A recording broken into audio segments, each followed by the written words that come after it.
Hello there, and you're very welcome to another episode of the Arkham Avengers Fantasy Football Premier League podcast. You join me, the host, along with Eamon and Hector. And we're going to have a look and see what managers need to consider in the run-up to getting their teams together for the 2021-2022 season. Gentlemen, welcome back. Hello. It's very nice to be back yet again, and hello to all our listeners. Hello. Very nice to be here. I give a big shout out to everybody who are listening in Bavaria and America, all our Irish listeners, and we also had listeners over in Leeds. Big shout out to the chap called Fergie, and I think her name is Mary. They are listening also. Hello, how you doing? Yes, and also may we also welcome the new managers who have joined the Arkham Avengers Fantasy Football League. Gentlemen, we've got 4 or 5 new managers here. We'll talk about this in a while, but I suppose, listeners, if you're interested in joining the Arkham Avengers Fantasy Football Premier League this season, all you need to do is just send us an email. We'll send you the code, or you can send us a message on Facebook and put your team together, and then once you have the code, you'll be able to enter, and then you'll be in the league also. Our email address, of course, is arkhamAvengersFFPL@gmail.com, and you'll find us on Facebook at Arkham Avengers FFPL, and those details are in the show notes. Now, as I said, we have a few new managers, lads. Now, is this going to mix up the league a little bit? We had 2 new managers last season, so we have quite a few at the moment here. Things are going to change this season, aren't they? Yeah, they certainly are. And it's good to see that there are new managers joining us. It's good to see this because that's new blood, and these are new managers, and they're going to bring something different here to the league. And it will be interesting to see how they compete with the more seasoned managers that are in here. Just because you're a seasoned manager, we saw this last season. We had 2 new managers. We had Blightsome Squad, and we had Mihal's Tiger Tokens. Now, Mihal's Tiger Tokens, we can put them to one side. They really didn't cause any ripples. They didn't affect anything. However, Blightsome Squad led the way for quite a long period of the season, and they were unsupped by a couple of injuries, and then it was down to the other team members to take over there, and that's our team member was only the best then, and they won. But just because you're a new manager doesn't mean you're going to be down at the bottom of the table. You can have a real impact on this. That would be correct, wouldn't it, Hector? That if you're a new manager coming in, should you be daunted? Should you be wary about coming into the league, or should you say, I'm going for it? Grab the bull by the horns, as they would say. Well, yes, I think you're right. You're no manager. When you come in here, into the league, you stand a good chance of doing as good as any of the rest of them, because it comes down to who you selected, your players. And okay, maybe sometimes you think, I know nothing too much about how the teams go. Maybe you are not too familiar with the up-to-date news. However, teams and players change week in, week out. But you get a good team together and you say, I'm going to stick with this. Yeah, you have a really good chance. Okay. Right. So as I said, welcome to our new managers. And listeners, if you want to put a team in, you know what to do. I can be waiting here. I've been here for the last week or two thinking, oh, come on, hurry up. I hear people tweaking teams and people at that. Yes, that's very important. I was just going to mention that about the Hector, you all right there? Sorry, I knocked over my bottle of water. Okay, take it easy now. Take it easy. Now, what I was going to say is, yes, tweaking teams. Now, there's been a lot of that going on. And this is due down to people maybe getting a foot injury. Somebody has a broken rib. somebody's got COVID. How is that affecting the setup of a manager's team? This tweaking business.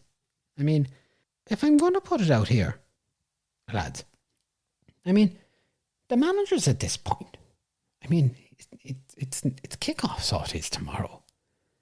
Should you not know what your team is and be saying, I'm sticking with the team and this is it? I mean, should you be doing all of this tweaking?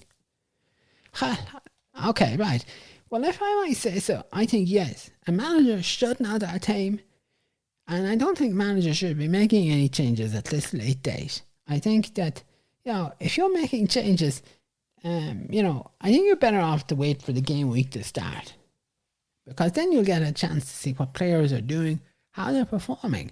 They will enlighten you, and then you'll know whether a players are considering to have on your team, or maybe in fact if you're thinking of bringing a team in.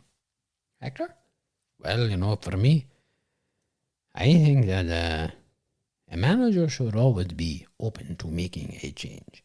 And even before the game week starts, you could have a manager who's looking at his team maybe an hour before the game week starts and say, I don't like this guy, I'm going to move him out. I think managers need to be adaptable.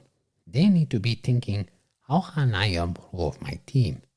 Oh, come on, Hector. That goes without saying. Every manager wants to improve their team.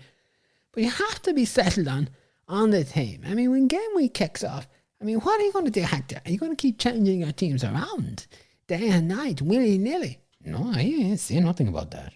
What I am saying is that a manager needs to always be aware of the need to change. Okay, Hector. So you're saying the manager needs to know about the need to make a change. But can I put it to you? Can a manager get bogged down with too much change and tweaking of his team? No. No, you don't think so? Why is that now? No, I don't think so. I think a manager should always say they want to have the best 11 on the pitch. Managers observe, they note, they monitor, they're looking at the upcoming fixtures, and then they decide, do they need to change a player or a players? Well, that sounds a bit like hard work, Hector. Oh, that's why you're a manager. Yes, but hold on. Wait a moment. I mean, there are people in this league, and there are people in the fantasy football league. It's a bit of fun for them.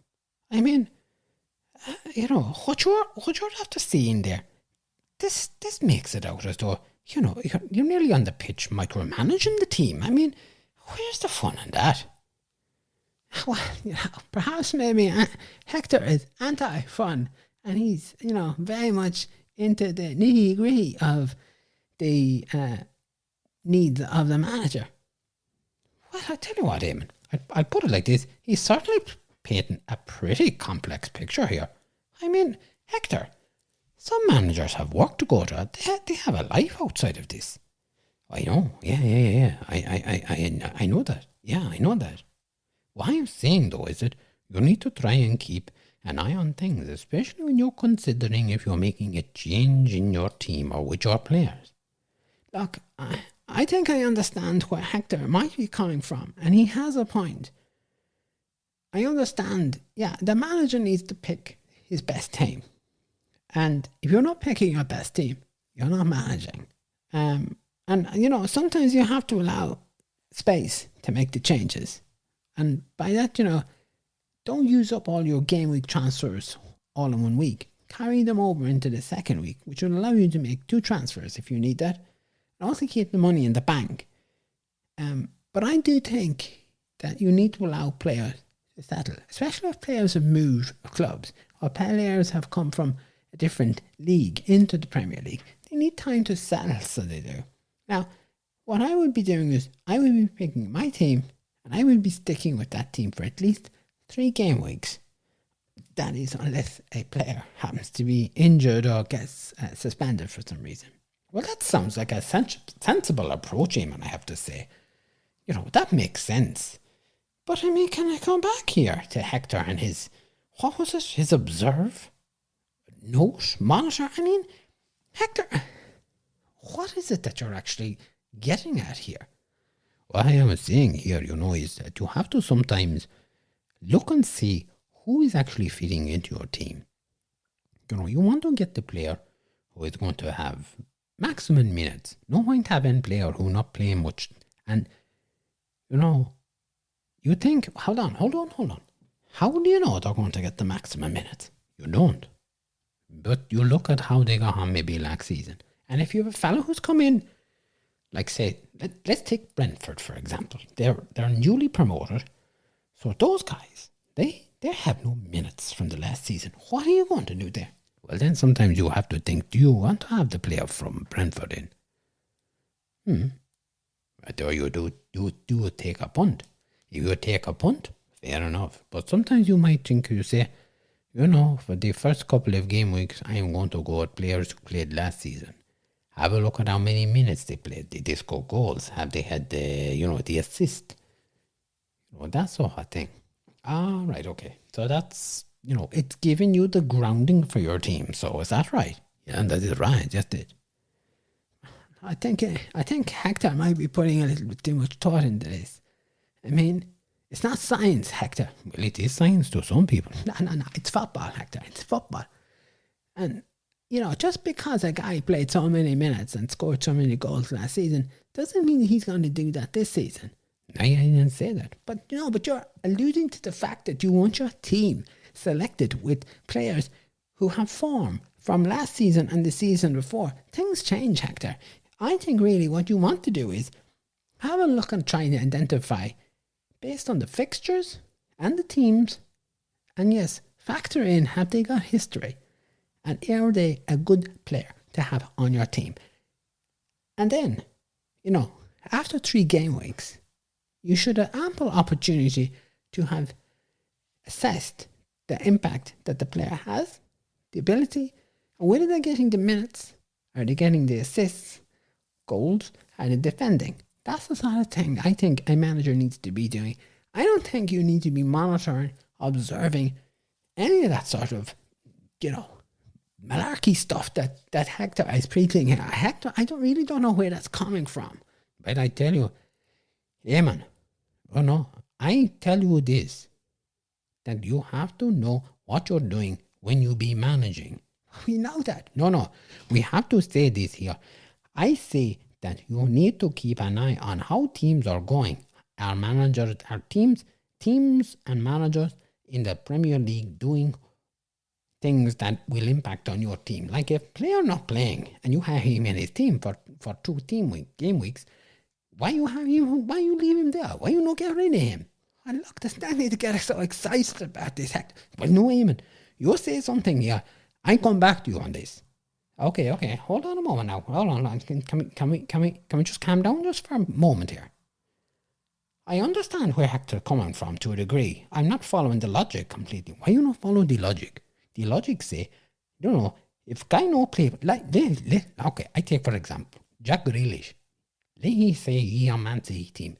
You have him on your team, but he not playing, or maybe he come on for 10 minutes.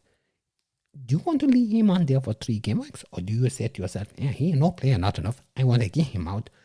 Maybe I bring in Fernandez, or maybe I bring in Gundogan, or another player. Why you wait 3 weeks? That's what I want to know. You observe, you note, you see, he's not doing this. He's suffering from maybe the pep effect. Okay, Eamon, he has a point. Well, yeah, okay, he has a point to a degree. I think Hector is getting a little bit excited over this.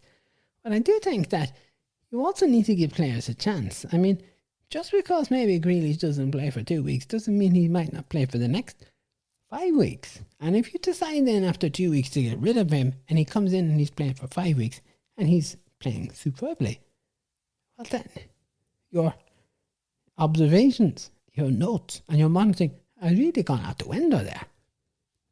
Or you can't argue with that now, Hector. Oh, I don't know. I try to say, I try to give my talk here and stuff. You guys don't listen. I hope the listeners listening to me will listen. I don't think they have any choice but to listen to you. If they're listening to the show, they're listening. And they're going to hear you. You sound a little bit exasperated. You sound like you're suffering from, pre fantasy football season nerves here or something. I think you should just relax, Hector. Look, you put your team together. Yes, you're going to have to tweak it a little bit. And, if a player gets injured, like, let's say, for example, at the moment, some players might have a foot injury and they may not be playing. That doesn't mean that they won't be back in a couple of weeks. That doesn't mean that you're going to leave them on your team. Well, Hector, I think he has a point. I think Eamon has struck it on the nose there. Well, that is it. I don't know. I try to talk. I just talk, as I say, listen. Okay. Right, okay. Right. So now, look, as the new season is kicking off here, and before I come to that, we had the Community Shield on Saturday last, and Leicester won. It was Leicester against Man City. Leicester won. Now, Jack Grealish, who has moved to Man City, did play. What do we make of Man City at the moment? Well, I think they need a striker. I hear Pep saying that they can do without a striker. I don't think so. There's a lot of talk about Harry Kane. I think they need the striker.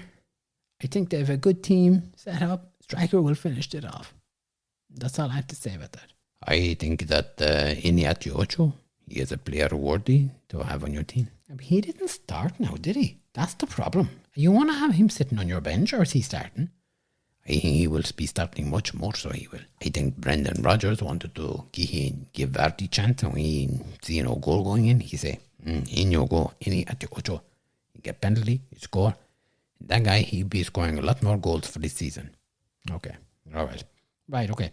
So, finally, as the new season is about to kick off, do we have any predictions for the managers in the Arkham Avengers Fantasy Football League this season? For the managers who were there last season, what are we expecting from them this year to come? Eamon? Well, I think our champion, and he was only the best last season. I'm not too sure. I think he's changed the name of his team. He won last year, and fair play to him. Now, he'll be looking to win again, and I would confidently say he will be first, if not second. And the only reason why I say he'll be second is Topogers 5, who was managed by Jerry. He'll be pushing for first spot. He won't be happy with what happened last season. He was a little slow. He was a little sluggish. As I said, during many of our shows, he was distracted. And I think he's going to be more focused. He's going to be going for this time. I think possibly our team, who is going to be, and this is no disrespect to any new managers that are coming in, I think Blightsome Squad will be in for third place. They played really well last season, and I think they were unlucky. They just hit a little bit of a bump. They never recovered from that. But they've learned from that. They've learned how to adapt. They've learned what they need to do. They've learned how to plan. And this season, I see them in third place. Okay. Hector? Well, for me, I think, I look at the teams. I don't know all the teams because the football hasn't started, but I'm aware we have new managers. But I think, that some managers were very, how you say, two-dimensional in their way. I think for me, there was one manager who captured form. I think him and me agree with me this. He captured form for a period of time and looked really good. And he was, I think as they were saying, he had his head in his shoulders. Oh yeah, you're talking about maximum effort. Yeah, oh yeah, okay. Yes. And I think maximum effort, if they're going to concentrate this season and really work at their team, they're going to be the team to beat. All right, okay. And this is based, what do you base this on, can I ask? Well, I think they showed a glimpse of what they could do last season. But for some reason, they did not follow up and they let go. They might do that again. If they done that last season, they'll do it this season as well. Could they not? Well, they could do, but they might not have. They might have learned a lesson. I think a lot of managers last season learned a lot. And I think that, they're a team that could be in there. It just depends on how focused they are. Okay, so are you saying he's going to be first or third? You want to be in the top three. Okay, And then, right, what about the other two teams then? Who's going to be like second or maybe first? I think we want to have a new manager who could be second place. I think one of our new managers come in and they will be second place. They want to put this up to those guys here. Some of these guys are complacent. They thought, oh, grand, I have my team. I'm in second place. Da. Kieran to get Puglisi, Okalantaro, Shwani. And sorry, what? I think he's just talking some sort of gobbledygook. I don't know what the heck that was. I don't know idea. Can you stick with the story here, Hector? See, yeah. I think that yes, new manager will come in and they will take second place. And for me, the team who are going to be first spot, if you're not going to be Mackham and Effort, you're going to be Blightsome Squad. And Blightsome Squad are good. Alright, okay. So you reckon Blightsome Squad is going to be in there as well? Okay. Jeez, you're pumping for this Blightsome Squad. Have you got shares in this team or what? No, we haven't, but we recognise a good manager when we see them. That manager performs really well in their debut season. But here, can I put this to you, lads? I mean, there's many a football team who performed really well on their debut. And the second season, they go to pot. Could this happen with Blightsome? I don't think so. I don't expect it. No, I don't think so either. I think you're going to be really good. You watch that now. You hear it first from Hector, Blightsome, all the way. And Maxim and Everton and Blightsome, they'll be the ones. All right, okay. Can I ask a question here, and please don't eat me? What about Arkham Avengers themselves? The spoofer. Oh, look, in all credit, in all fairness, I think the spoofer will be 4th or 5th this year. They're certainly not going to win. I think he's too temperamental. I think the manager is too keen to taking unnecessary risks of transfers when they're not needed. Hector? I agree with him, and I think, last year he had a lot of transfers, and those transfers, they all eat up there. So I think, this season, possibly they would do maybe 4th or 5th. I agree with him, but depends on the number of transfers. And, keep an eye on the transfers. He went down. Okay, all right. Well, gentlemen, thank you very much for joining us on this episode. As we said, folks, the fantasy football kicks off tomorrow. We can't wait for it. And we will be back after the game week 1 has finished, and we'll be doing a recap on how our managers have got on and what are they exactly doing and what they need to be doing. Eamon, thank you for joining us. Thank you very much. It's a pleasure to be here. Hector, I hope you've recovered. Yes, thank you. I'm very good. I get passionate sometimes, but, passion is good. Indeed, yes, you bring that South American passion with you. Well, that's it. Folks, thank you very much for joining us for today's show. I hope that you've enjoyed it, found it interesting, and that you'll be back to listen to our talk and our discussion about how game week 1 went for our managers. Until the next time, stay well, stay safe, and take care.